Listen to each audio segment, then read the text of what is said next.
ሰላም ሰላም ቤተሰብ ከመይ ኢልኩም ሰላም ዲኹም? ኣነ ሰላምየ እግዚኣብሔር ይመስገን።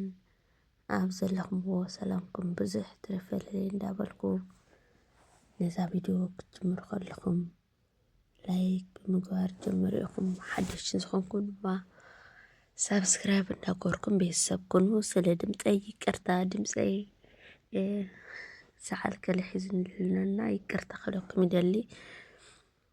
ናለማዓንቲ ሒዘልኩም ዝወፀኹ ቪድዮ ድማ ሊልና ኣሌክስ ብሓድ መፅኦምና ኣለዉ። እንኳዕ ደስ በለና።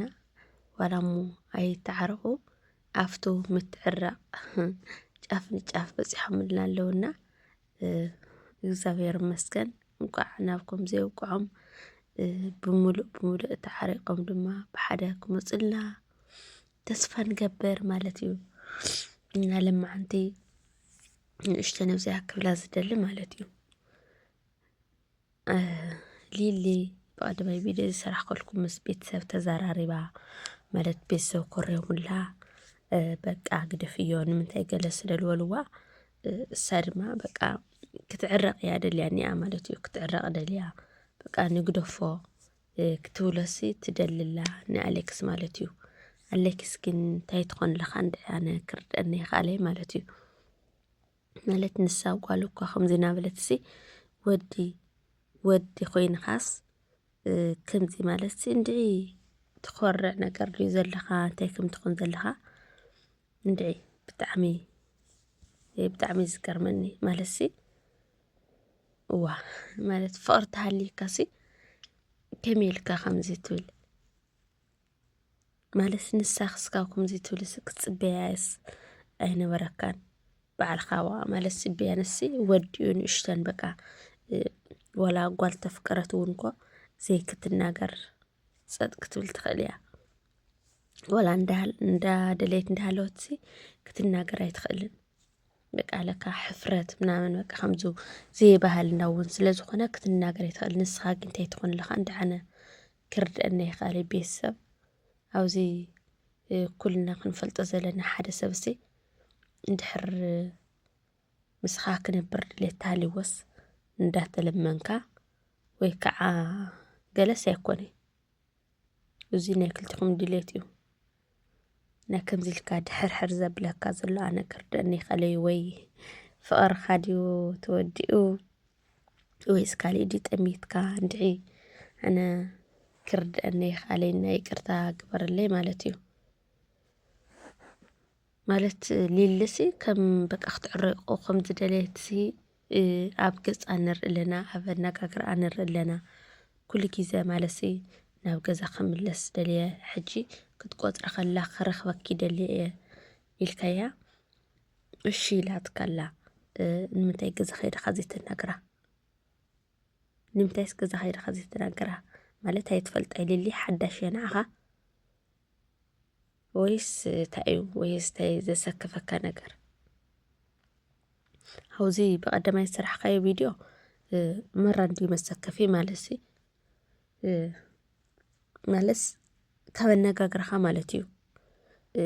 ክልተ እዩ ክልተ ቃላት ኢኻ ትናገር ነርካ። ከመይ ተይልካ ሓደ ንሊልሲ ኣይፈልጥዋይ ጭራሽ ሽማ ኣይፈልጥዋይ በቃ ልጅቷ ምናምን እናበልኦም ዘውርዩ ነይሮም ኢልካ ተዛሪብካ ማለት ንሳ ከምዘይገበረቶ ኢኻ ትሕብር ዘለኻ። ካልኣይ ድማ ሊሊ ከም ዝለኣኸቶም እውን ትናገር ነርካ ክልተ ማለት እዩ። ክልተ ቃላት ኢኻ ትናገር ነርካና እንድዒ እንታይ ትኾን ኣለኻ? ኣነ ክርድአኒ ይኽእለይ ደጋጊመ እያ ዳ እንታይ ትኾን ኣለኻ ትብል ቃል እምበር ክርድአኒ ስለዘይከኣለ እየ ክስካብ እዙይሲ ኣነ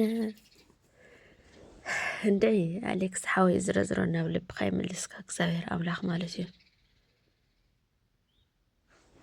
ሊሊ ሓፍተይ ከዓ ነይ ማለትሲ በቃ ማለት እንታይ እሞ ካብዚ ንላዕሊ ስስኽስ ምንም ክትገብር ኣይትኽእል። ንስኽስ ብዙሕ ክትምለሱ ከም ትደልዩ ትናገር ኣለኺ ትዛረብ ኣለኽና በቃ ኣጀኾይ ምን ማለት ኣይኮነይ ከቢድ እዩ ተፋቂርካ ምፍላይ ከቢድ እዩ። ብርግፅ ግን ከዓ ናይ ፍቕሪ ሳብ ክልተኻ ማዕረ ተኮይኑ እምበር ኣብ ሓደ ንወይኑ በቃ ማለሲ ብሓንቲ ኢድካ ክትንጨብጨብ ሳይትኽእልን ኢኻ እንዴ ወዲ ኮይኑ ከምዚ ኢሉ ማለሲ ዘይደልየሲ ስኽሞ እንታይ ክትገብሪ ክልቲኹም ማዕረት ኮይንኩም ንሱ ተደልይኪ ኢኺ ክትደልዮ ትኽእል እምበር ካብዚያን ላዕለስ ምንም ክትገብሪ ትኽእሊ ኣይመስለኒና ሊልየ በዚ ኣጋጣሚ ኣነ ብጣዕሚ ብጣዕሚ ዘድንቐኪ ህድኣትኪ ትሕትናኺ ብጣዕሚ ጎበዝ ኢኺ ቅፅልሉ ማለት እዩ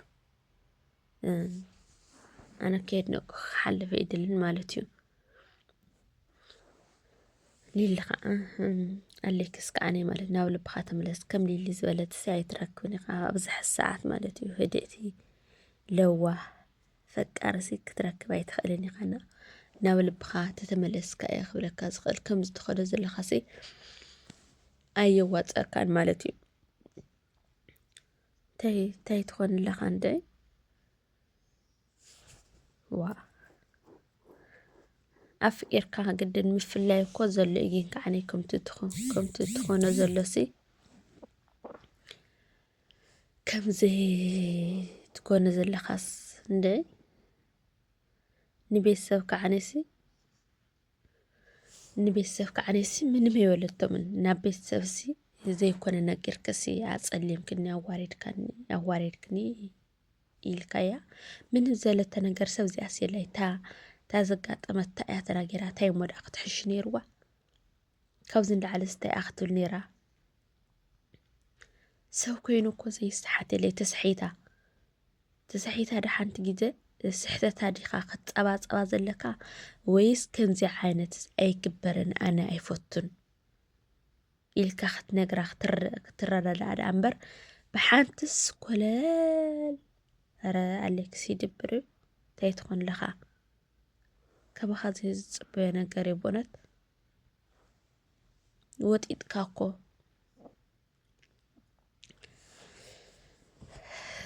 ከቢድ እዩ ማለትሲ ሰው ኮይኑ ዘይጋጨ የለናው ህይወት ማለት እዩ ሰው ኮይኑ ዘይጋጨ ለይ ካሊእ መንገዲ ካብኣ ክትርሕቕ ተደሊኻ እንዴ እዚ ናይ ባዕልኻ ሓሳብ እዩ ግን ንኣጊን ከምዚ ዓሰርተ ግዜ ጥቕጥቕ ንሓንቲ ነገር ሲ ክንደይ መዓልቲ ኢኻ ተዛሪብካዮ خلاص በቃ ከም ዝተጋገየት ዶ ትናገርላ ተጋግያ በቃ ክትገድፈላ ይትኽእልን ካብ ጌጋኣ ማለት ንኽትምልሳ ይትኽእልን እዚ ጌጋ እዩ ኣነ ከምዚ ዓይነት ኣይምቸኒ ኣብ ህይወት እኮ ተመኺርካ ኢኻ ትነብር እምበር እንዳተጨቃጨቅካ ኩሉ ግዜ ሰብ እኮ ማለት እዩ ንዓኻ ቀሊል መሲሉ ክርዳእካ ክመስለካ ይኽእል እዩ ነቶ ምሳኻ ዘለዎ ጎንኻ ግን ብጣዕሚ ዘናድዶ ብጣዕሚ ዘባሳጭዮ ክኾን ይኽእል እዩ ግን እዚ ዳ ብኸመይ እዩ ዝፍታሕ ተይልና ማለት እዩ ተራዳዲእኻ ተነጋጊርካ ኣንሕና እኮ ደቂ ሰባት ኢና ናይ ሰባት ልቡሲ ክንፈልጥ ኣይንኽእልን ኢና ከምዚ ዓይነት ሲ ኣይትግበሪ ኣነስ ኣይምቸኒ ተልካያ እኮ ካብ ፍቓድካ ሲ ኣይትወፅን እርግፀኛ እየ ጓል ማለት እዩ እንኳን ያ ብጣዕሚ ተፍቅረካ ሲ ንእሽተይ ነገር ኣነሲ ከምዚ እንኳን ኢልካያ ሲ ከይበልካያ እኳ ሲ ኣንቢባ ክትገድፎ ትምኩር እያ ጓል ማለት እዩ እና ክትነግራ ዳኣሉ ዘለካ እምበይ ከምዚ ጌርካ በቃ ኩሉ ግዜ መዓልቲ ሙኻብ ገዛ ወፂኻ ጨቕጨቕ ክተብላ ንኣሲ ከቢድ እዩ ብጣዕሚ ተለማሚጣትካ ብጣዕሚ ኣሌክስ ተውዝሕለኻ እንዴ ዝኩሉ መስዋእቲ ከፊላ ምሳኻ ድሕሪኻ ትመፀትስ እዚ እኳ ክትርዳእላ ኣይትኽእልን ማለት እዩ ኣነ እንድዒ ካብዚ ንላዕሊ ስታይ እሞ ክብል ናስ ናብ ልብኻ ትትምለስ ማለት ብውሽጣ ትባሳጭ ትኸውን ትሓርቕ ትኸውን እያ ና ናይ ጓል ማለት ናይ ጓል ንብዓትካ ፅቡቕ ኣይኮነ ወይ ከዓኒ ድሕሪ ክትርሕቕ ተደሊኻ በቃ ግልፂ ጌርካ ኣነ ክርሕቕ ደልዩ ኣለኹ ኢልካ መርሓቕ እምበር ኮለል ዘብልስ እንታይ ኣለዎ ማለት እዩ ዝረዝሮ ኣነ ቤተሰብ ከቢዱ ቤተሰብና ለማዓንቲ ሒዘልኩም ዝወፅኹ ቪድዮ ነዚያ ትመስል ነይራ እዛ ቪድዮ ተተመቻትኩም ከዓኒ ላይክ ሰብስክራይብ ጎሪእኹም ምብርታዕኹም ኣይፈለኒ ስለ እተበረታትዑኒ ብጣዕሚ እየ ዘመስግን ኣብ ቀፃሊ ቪድዮ ክሳብ ንራኸብ ሰሰናይ ንዓኹም ቻው